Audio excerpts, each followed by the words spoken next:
بسم اللہ الرحمن الرحیم۔ معزز سامعین، السلام علیکم ورحمۃ اللہ وبرکاتہ۔ معزز سامعین، ترمذی شریف کی حدیث مبارکہ حضرت عبد الرحمن بن ابی بکرہ رضی اللہ تعالیٰ عنہ راوی، آپ فرماتے ہیں حضور نے ارشاد فرمایا الا احدثکم باکبر الکبائر، میرے صحابہ کیا میں تمہیں بڑے بڑے کبیرہ گناہوں کے بارے میں نہ بتاؤں؟ صحابہ نے عرض کی یا رسول اللہ جی حکم ارشاد فرمائیں۔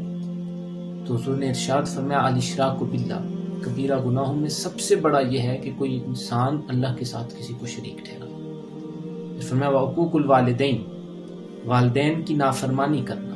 جہاں یہ فرمایا کہ اللہ کے ساتھ شریک ٹھہرانا، وہاں دوسرا کبیرہ گناہ یہ بتایا کہ اپنے والدین کی نافرمانی کرنا، اپنے والدین کو ستانا، انہیں تکلیف پہنچانا، ان کی بات نہ ماننا، یہ کبیرہ گناہ ہے۔ پھر صحابی فرماتے ہیں حضور کان متقین، ٹیک لگائے ہوئے تھے، وجالسا، اور سیدھے ہو کے بیٹھ گئے، اور فرمایا وقول الزور وشہادت الزور، جھوٹی بات کہنا اور جھوٹی گواہی دینا۔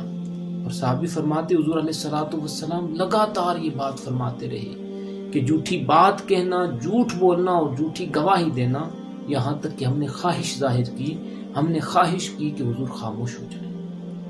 احباب ذی وقار، اس حدیث مبارکہ سے جو بات ہمیں پتہ چلتی ہے وہ یہ کہ ہم الحمدللہ مسلمان ہیں، ہم اللہ کے ساتھ کسی کو شریک نہیں ٹھہراتے، لیکن ہمیں دیکھنا یہ ہے کہ ہم کہیں والدین کی نافرمانی کر کے کبیرہ گناہوں کے مرتکب تو نہیں ہو رہے، یا کہیں ہم ہر وقت جھوٹ کے اتنے دل دادا اور اتنے رسیا اور اتنی ہمیں عادت پڑ چکی ہے جھوٹ کی کہ ہم ہمیشہ جھوٹ بولتے رہتے ہیں، ہم جھوٹی گواہیاں دیتے رہتے ہیں اور ہم اسے کوئی گناہ بھی تصور نہیں کرتے۔ تو ہمیں اس بات پہ غور کرنے کی ضرورت ہے۔ اللہ ہم سب کو عمل کی ہدایت عطا فرمائے۔